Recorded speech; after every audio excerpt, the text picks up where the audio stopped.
Now, one of my favorite things that came along with the last big update is the fact that the passive shield recharge has been buffed on a lot of ships, especially the Navy ships, the Navy frigates, and of course the special faction cruisers.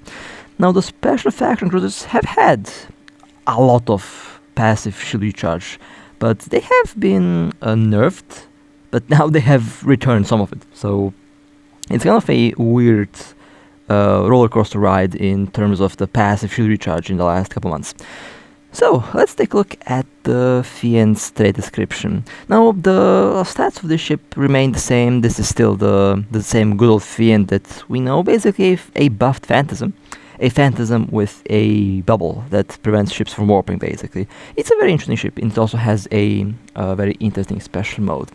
Now the passive shield recharge used to be 6,400 seconds, now it is 900 seconds, which is quite the increase. However, I would say that there is still room for improvement. They can easily halve the recharge to 450 seconds, and then I would say it might be in the optimal value, or they should just buff the shield generators, or perhaps even introduce some new rigs that will increase the passive shield recharge. Now this is the build that I have on the Fiend. It is the build that I've used on this ship for quite a while. I like it. So far I've had no issues with it. I'm basically flying it like a Phantasm, although this ship is a bit different from a Phantasm. Like, for example, the special mode does give you extra shield and armor resistance, and you can fit some other extra modules on this ship as well. Now the Fiend here is fitted for tanking, full tank, and it has 320,000 hit points, 59, 57, 61 and 60% shield resistance, 15,868 total shield hit points. This is of course a shield tank ship. Don't armor tank any Sansha ship, that is very cursed. I've seen armor tank Fiends and armor tank Phantasms. Poor ships, been abused. But yeah, don't armor tank any of these ships. It is definitely not a good idea. Now, how much resistance does the Fiend have? Well, let's find out. Now, my original plan with this thing was to fully integrate it, but I didn't do it in the end, not really sure why. 110,000 hit points, 82, 81, 83 and 82% resistance. Now, as I already mentioned, the Fiend does have the special mode, and of course I have a damage control. So let's take a look at that special mode. The special mode is basically a defense mode. It does halve your DPS, but it does give you a lot of extra resistance. It's basically like a active damage control with some penalties. A very interesting special mode. Plus 40% shield, plus 40% armor. It does reduce signature radius, reduces damage, reduces speed, and it increases the capacity recharge time. So you have drawbacks, but at the same time you also have significant gains, especially when we look at the tank. Basically like a panic button. 172,000 hit points, 89, 89, 90 and 89%, which honestly is pretty beefy for a cruiser, which isn't even using a expensive build, so pretty happy with the tank of it. Fantastic bubble ship, that's for sure, and you also can fit the shield field bubble, which will enhance the stats even more. So this is definitely not the tankiest that you can get on the Fiend. 810,000 hit points with the damage control, 98% resistance on all damage types. Basically, it gives you immortality for about 13 seconds. So that is a very, very, very tanky little cruiser here. In the defense mode, basically your goal is to hold it as long as possible, or basically a panic button until help arrives. It is very helpful for a bubble ship. Now the Fiend has a lot of power, and you can basically play around with the power even more if you do change the rigs for power rigs. You can easily do a large Nosferatu plus large shield booster build, One of my friends that used to play had a Phantasm which had 3 large modules, a large battery, and dual large boosters on a Phantasm. And I used to fly the Phantasm. It's a fantastic ship. It's a very strong ship, a very interesting build as well. Now the Fiend can theoretically put 2 large boosters, although feels kinda overkill. But you can do it if you have a build that can take advantage of that, and that's definitely going to be a very interesting build. But what I'm after with the Fiend is passive tank.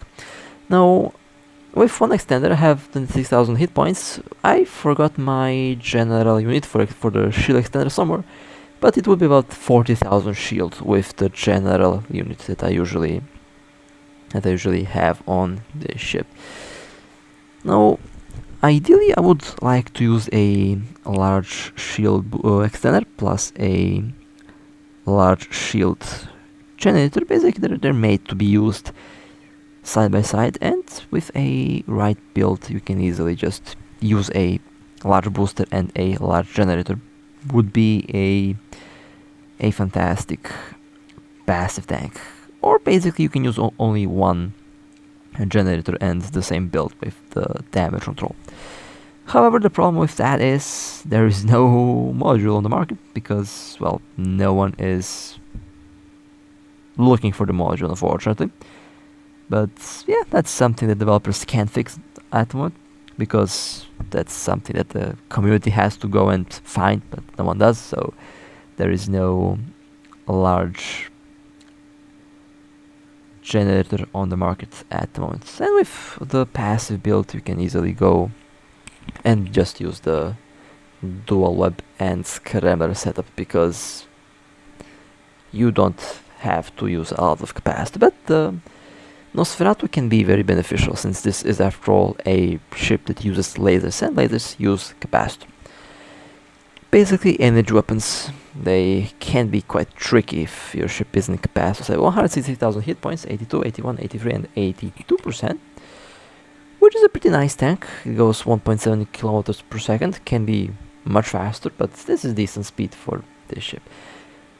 With the defense mode active, 265,000 hit points, 89, 89, 90 and 89%, which is again very tanky, and that's a lot of shield. And of course there is the damage, 1.2 million hit points on a cruiser, 98% resistance. This is quite tanky. And I personally really do like the numbers on the ship. It still goes fast, 869.9 meters per second with the afterburner, even in the defense mode, which honestly isn't that bad. It's very solid speed. Now, what else can I do with this thing? Well, a lot of things actually.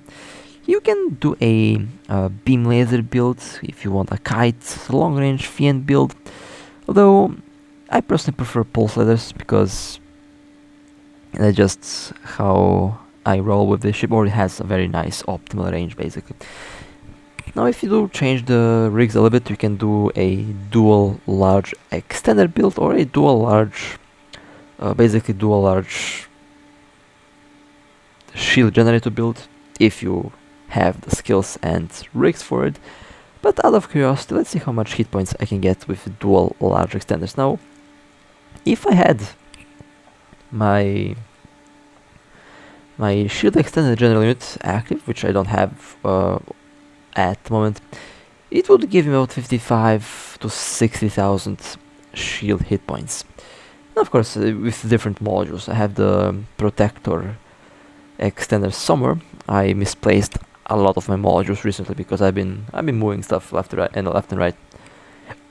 But 322,000 hit points, 88, 87, 89 and 88% resistance. This is basically like battleship level hit points. Now if the ship had a damage control, if it had a 6th low slot, it would be overpowered. That would be kind of ridiculous. Imagine if the Fiend had another low slot. If it had 6 low slots, you would be able to place 1 damage control, and this would definitely be a ridiculous cruiser for sure. but I personally prefer to use the default build, either the extender shield generator or a large booster. There's very little that I change in the build of this ship. You can do a medium generator or a medium extender, also works. Decent little boost, 31,000 shield, 73, 71, 74 and 73 resist in the station. If I were to do my classic brick tank build, that can theoretically hit like 88% in the station, so the Fiend is definitely the tankiest cruiser in the game. No other cruiser gets close to the tank that this thing has, and that's basically what makes the Fiend unique and special. After all, they're special faction cruisers, and with that in mind, that's basically the main thing that you can go with the Fiend. Now you can also do a triple adaptive build, also something that can be quite interesting, although personally I don't really use more than 2 adaptives on a cruiser. Very rarely I use 3, but you get some nice stats, 84, 83, 85 and 85%. This is without the defense mode. With the defense mode, the stats will definitely be much higher, and we're looking at 294,000 hit points, 91, 90, 90, 91 and 91% resistance, which is fairly tanky. Very nice values. It will also live for quite a while. It's definitely not a easy ship to destroy if it has the right build. Now you can also do dual adaptives and 1 reactive against lasers and railguns. Although personally, it doesn't really. I mean, it definitely does help a lot, but I personally like to have the damage control. Honestly, I feel like the damage control is in a lot of ways more useful than to have a reactive, because usually I like to combine reactive with a damage control, but with this ship, since it doesn't have a 6th low slot, it doesn't really. I mean, it does do much. Definitely is helpful, but from my personal experience, a damage control seems to do the thing just better in a way. Especially if you're fighting a glass cruiser or a glass battle cruiser, a damage control that just does much more in that case. But you can still use a build like this. I'm fairly sure that it will do really well as well. Now, the Fiend can also kind of be a glass build, something I've thought about. A glass cannon Fiend with a pulse crystal or focus crystal input. Now, I'm not really a fan of that. I usually like to have the Sansha ships as tanks. Kinda weird to have them as DPS ships. It is possible, you can get some very interesting DPS outputs on these ships, but I personally just, for that purpose, I just have something else like the cells or similar to the cells. The Fiend and Sansha ships, in my eyes, are usually very tanky ships, tanky speed tanks to be more accurate. Ships that are excellent at maintaining distance, ships that are excellent at controlling range, and ships that are overall experts in terms of tank and shield tank to be more accurate. The Cells is definitely expert in something else. It's an expert to cracking tanks open, that's for sure. That thing is just insane. From the current special effect recruiters, I would say the Cells definitely standing out a lot more now, since its special mode has been buffed in the recent update. Basically, it has gained some more tracking and basically more DPS, which is fantastic. Now this would be a PvE Fiend, a classic, as much DPS as possible. Now the only thing I would do here is probably 1 power rig to fit a large Nosferatu, and I would change the combat rigs into tank rigs. But everything else beside that is basically spot on, and I've actually used this ship for quite a while. Whenever I don't have anything to do, I just take out some of my ships that have in the station here, and I just fly them and do something silly with them. Although I have to say, the Fiend definitely does look very nice. It's a very unique looking ship, like a Phantasm, but with a more interesting camouflage pattern. And I'm kind of a fan of that.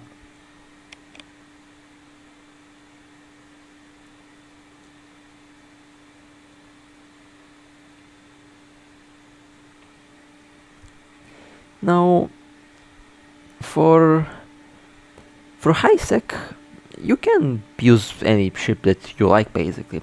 Although faction cruisers really shine the most when you take them for storyline missions, because faction cruisers are basically the optimal ship to run storylines with. Level 6, level 8 storylines are very smooth to run with a faction cruiser, basically any cruiser actually, to be honest.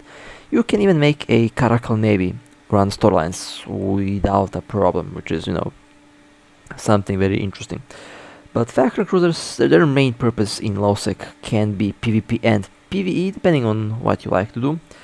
I used to run storylines with my Cinnabon, and that thing was really well, running them really well, very fast and safe.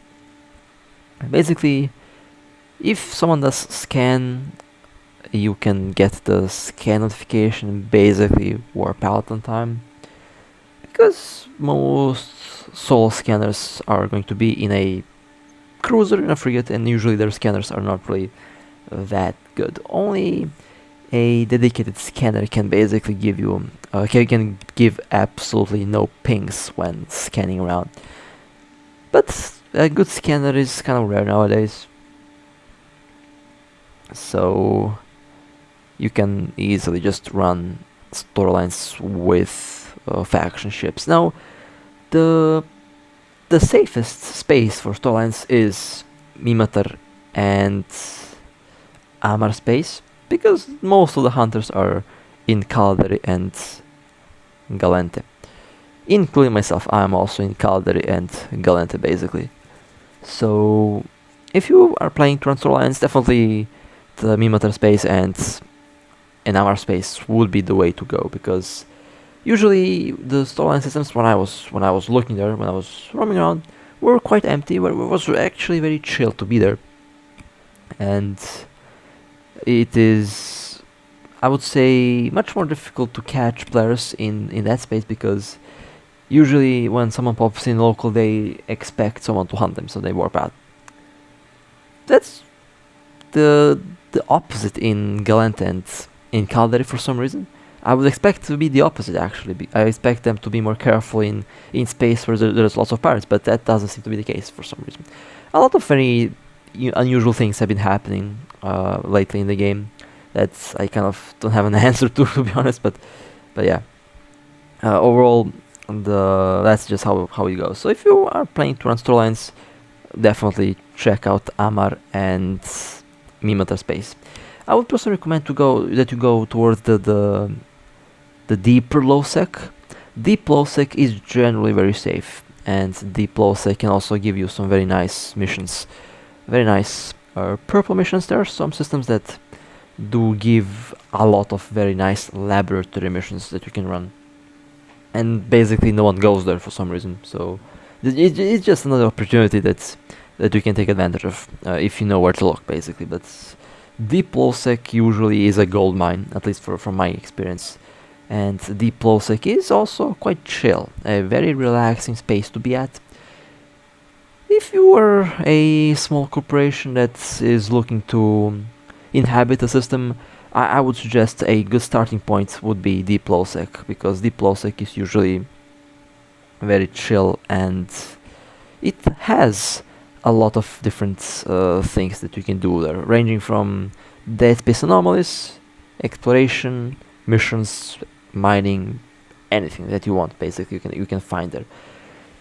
I remember when I started the game, one of my first corporations was actually a deep low sec one, and when occasionally I do check that system out occasionally, out of nostalgia, I guess, and I see some players still living there. So it's a very nice little system, and I'm very glad that it is still inhabited.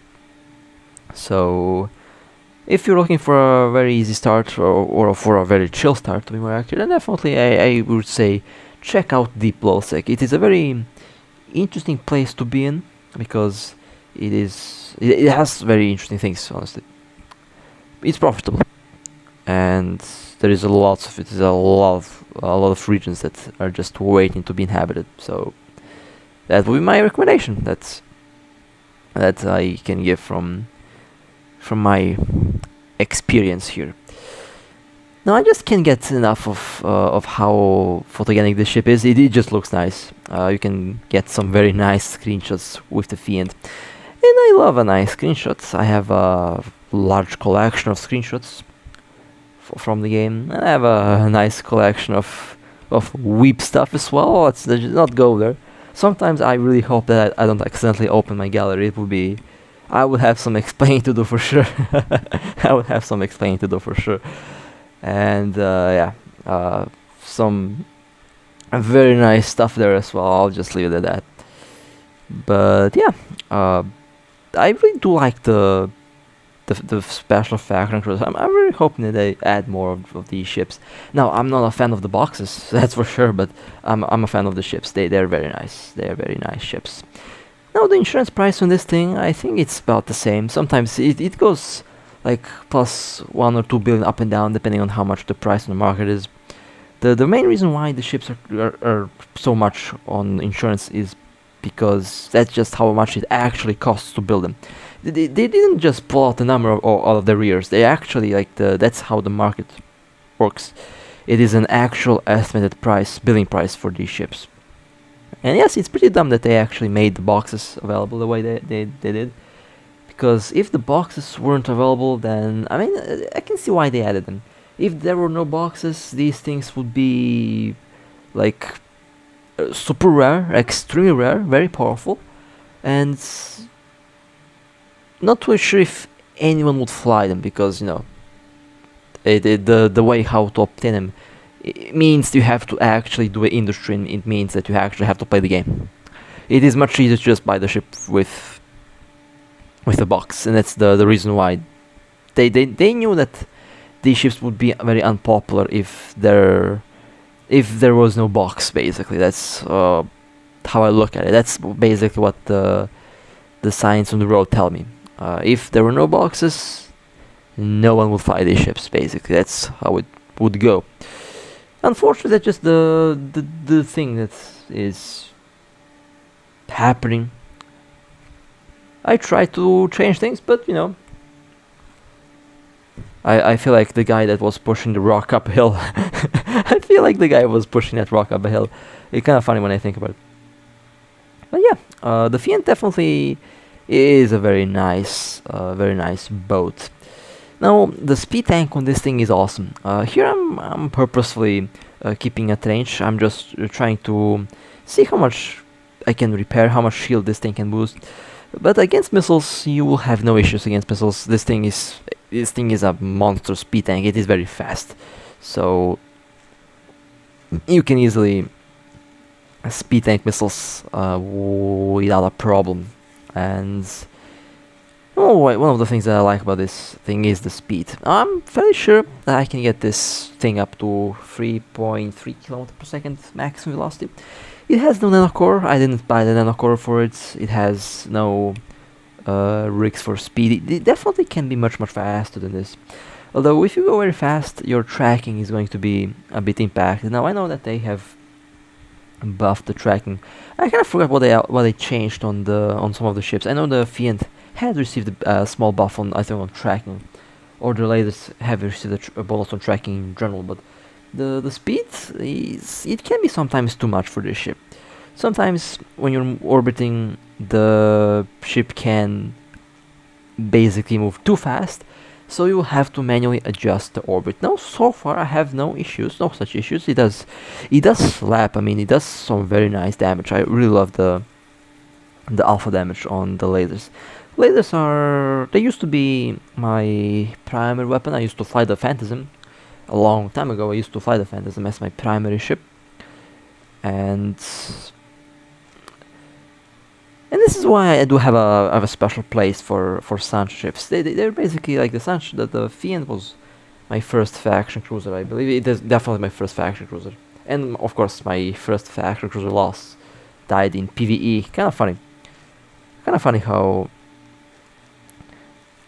my one of my first ever like expensive losses was the Phantasm, and it's kind of funny how now we hunt PvE. We hunt basically ships running PvE. Kind of foreshadowed everything, to be honest. Very interesting how that went, how that's progressed through the years. Definitely very interesting to see what special ships they release next.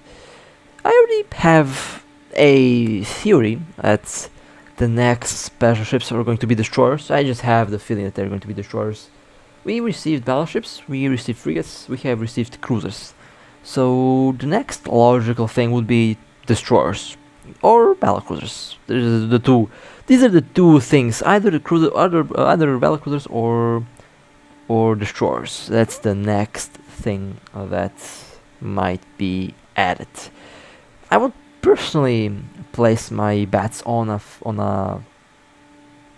new destroyers. The question is, are they going to be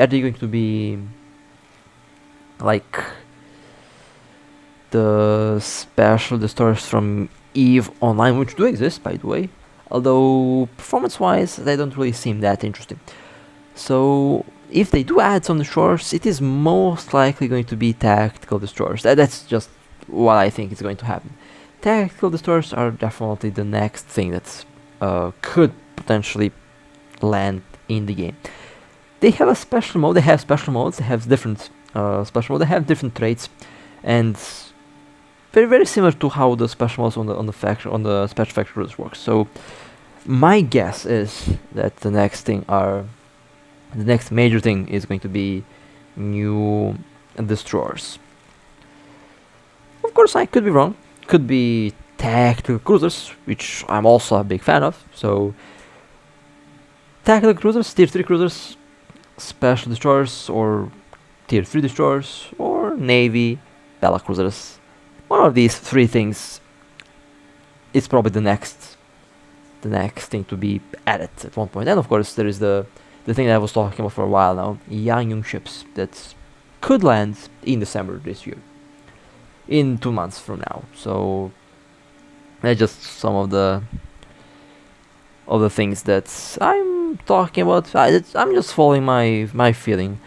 I've been very accurate lately, and that's just what I feel like is going to happen next. That's just, my accuracy has been improved over time. I nailed it when I said about wormholes. That was the most accurate prediction that I've ever had. So we will see what will happen. Definitely, it's definitely quite interesting how everything goes. The thing that I'm personally waiting for, I'd already said this maybe a million times, man, but that's wormholes. I'm basically waiting for wormholes. That's not exactly the final frontier, but yeah, it would be a nice little wormhole where I can just chill and have a little home and just watch the space around the station. Just crack a cold one and enjoy the infinite space. Just enjoy the scenery a little bit and think about all the nice time that we had in the game. Kind of a EVE Online moment there. I did the same thing in that game, and I think I'm still in the same station actually. I forgot where I docked, but that's just what it feels like. I'm nostalgic, honestly, when I think about it, and that's basically what I'm looking for. The experience, the memories that you make playing the game sticks with you over time. Even when the game goes down, the memories remain the same. So maybe down the road, in the distant future, when EVE Echoes does finally, well, I say finally, when the game goes offline after, I don't know, who knows how many years, who knows how long that is from now, but I think most of us will just look back at the game with all the memories and just be, be glad that we were part of it. That's the good old, you know, good old. I think most would be looking back at it and just be happy that they were part of it, because that's basically what one of the things about gaming. You make memories and they stick with you, and the experience is still there even after the game goes offline. Happened. I mean, I played a lot of games. I did have already a couple of experience with games shutting down, so I'm very glad that I actually played them. The memories are still there, and all the battles, all the people that you meet, I mean all the players that I met, I still do remember all of them. That's the thing. I have a very cursed memory. I say cursed. It's not really cursed, but a very good memory. And I remember like every single player that I've met online, that I was close with, that I played games with for years. I still remember them to this day. And I sometimes wonder what they're doing now, because some of the games that shut down that I used to play with, a lot of other players, shut down like 10 years ago. So I'm wondering, where are these guys now? What they're doing? What games are they playing? That does pop in my head quite often lately.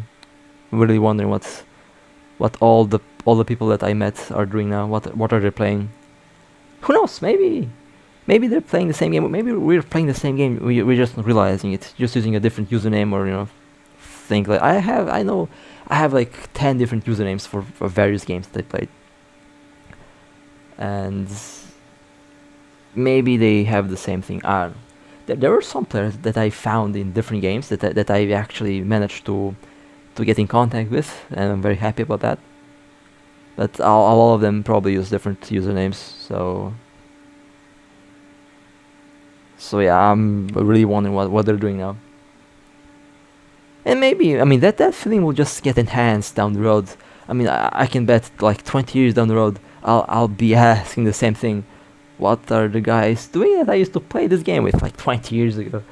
That would be, and it would be even more epic if you actually do end up getting in contact with them after like 2 decades. That would be an awesome reunion, honestly. So yeah, online gaming is like that. You meet all players, you also lose contact with all players, but in the end, the good memories that we made along the way stick with us. And as they say, don't be sad that it's over, be glad that it happened. And honestly, as I'm getting older, I definitely do understand a lot more of it. I'm definitely trying to enjoy every game to the fullest, because once it's gone, it's gone. Only the memories remain, so you want to have good memories of it in the end. Anyway, I'll just kill this battlecruiser and then I'll probably go dock the Fiend. I'm very happy with this ship, honestly.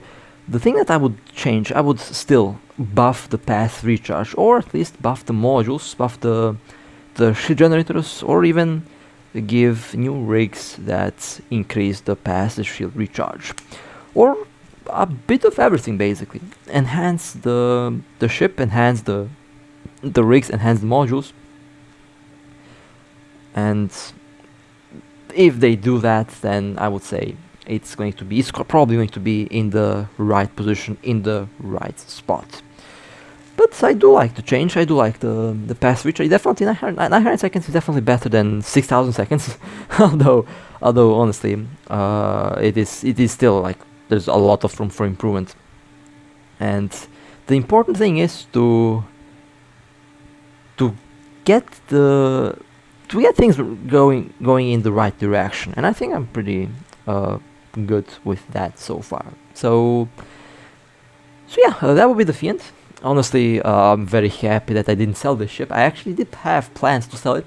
I didn't. I decided to keep it. And with the recent changes to passive tanking, I'm definitely going to keep the ship.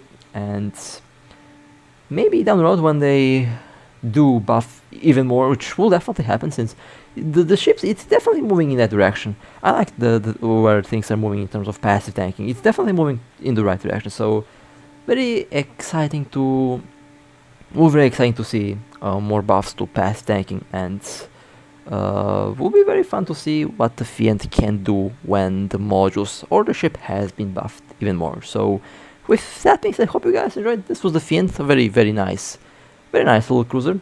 If you would like to support me, feel free to like and subscribe. And with that being said, stay safe, fly safe, as always. I'll see you next time.